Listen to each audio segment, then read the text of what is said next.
Ни для кого не секрет, что существует такая проблема для белорусов в миграции. Это интеграция, поиск работы, а даже если ты нашел работу, то очень многие, к сожалению, боятся каким-либо образом защищать свои права. А кто-то даже их и не знает. Находясь долгие годы в диктаторском авторитарном государстве, у людей уже сложилась привычка терпеть и бояться. Но с этим нужно что-то делать. Сейчас мы поговорим о том, как эту проблему преодолевать. У нас есть успешный кейс на данный момент. Расскажите, Евгений, о своей ситуации. Вітаю, шановне господарство. Я являюсь представителем партии «Народная громада».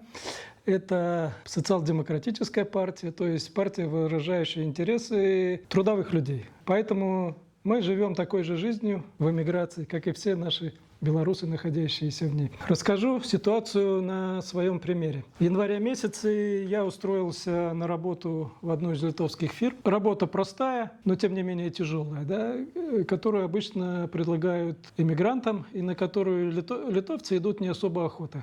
Хотя и они там работают. Проработал я почти 3 месяца. И вот однажды, придя на работу в понедельник утром, ко мне подходит менеджер и так заявляет: ну, мы решили вас больше не напрягать. Сегодня вы еще поработаете, а вечером напишите заявление, и мы с вами расстаемся. Это для меня было полной неожиданностью, потому что, 3 месяца я работал, как мог. Замечаний никаких не было, и вдруг такое увольнение. Мне и в голову не могло прийти, что практика вот этих увольнений в течение 3 месяцев коснется и меня, да? И все так люди думают. Я член социал-демократической партии, в свое время являлся членом независимого профсоюза. Можно сказать, даже сейчас я являюсь одним из старейших членов независимого профсоюза белорусского, и какой-то опыт у меня был. Поэтому сразу уже около 2 лет я являюсь членом Литовского профсоюза. Поэтому первым моим действием было это звонок в профсоюз председателю и вопрос, как мне в этой ситуации действовать. Председатель сказал, во-первых, никаких самостоятельных заявлений об увольнении, потому что это будет означать, что вы совсем согласны, и фирма ничего не теряет. Они всегда на это рассчитывают. И описал мне дальнейший путь наших действий. Поэтому я отказался писать заявление по собственному желанию. Развернулась кампания по моему увольнению.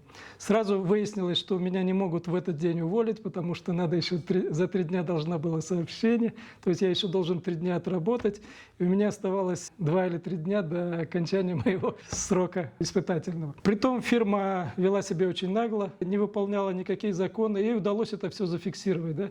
То есть не предоставлялись расчетные листы, ни графики работы, постоянные переработки. То есть с иммигрантами считали, что раз они не знают языка и законов, любой метод будет для иммигранта достаточен. Да, хватит с них и того, что мы их взяли тут 3 месяца поработать. Но оказалось, это не так. Вот на прошлой неделе мы подали заявление, жалобу в комиссию по трудовым спорам. На прошлой неделе было заседание этой комиссии. Как ни странно, комиссия единогласно проголосовала, что мое увольнение было незаконно, а хозяин не прав. И он должен оплатить все то время, которое я находился до принятия решения комиссии. Мне это время было засчитано в рабочее время, и хозяин должен все это оплатить мне. Ситуация в чем? Не надо бояться защищать свои права. Мы привыкли в Беларуси, что если начальник сказал, значит уже все законно, никаких прав ты не имеешь. Мы живем в демократическом государстве, и тут законы работают. Поэтому у нас в голове это сидит, наша белорусская обыяковость и померковность. Да? Мы не хотим ни с кем ругаться, не хотим ни с кем ссориться, но тут жизнь другая. Свобода, справедливость, солидарность начинается с твоего права отстаивать свои права. И это получается. Не надо бояться, и надо активно этим заниматься. Плюс вступайте в профсоюзы. Да? Если в Беларуси профсоюзы – это организации, которые делят подарки на Новый год, и в которых состоит тот же руководитель предприятия, то в Литве эта ситуация невозможна. Да? Профсоюзы честно отрабатывают свое назначение и защищают права рабочих. Вот моя ситуация. Это первый кейс в Литве, который мы выиграли. Даже многие литовцы считают, что работодатель в период испытательного срока имеет все права, и с ним бесполезно, ему этому бесполезно сопротивляться. Оказывается, не так. Законы работают. То есть профсоюзы здесь реально работают, и они реально независимы, да? Так, именно так. Ага. А как в них вступить? То есть ты просто пишешь заявление, кому-то приходишь там, да, то есть любой человек может вступить в профсоюз, либо тут они специализированные, там, профсоюз, там, работников текстильной какой-нибудь промышленности, там, профсоюз горняков, еще кого-нибудь, или это какой-то, есть общая какая-то структура, то есть где их искать, как это вступать? Нет, вопрос, кстати, очень хороший. Профсоюзы есть разные.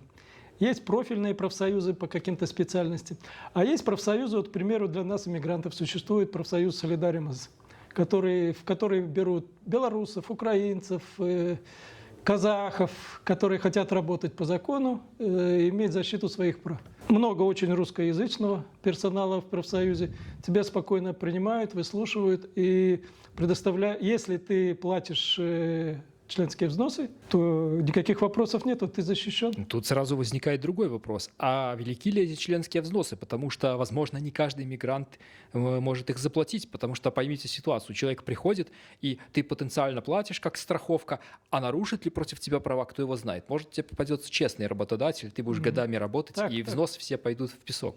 Согласен, если.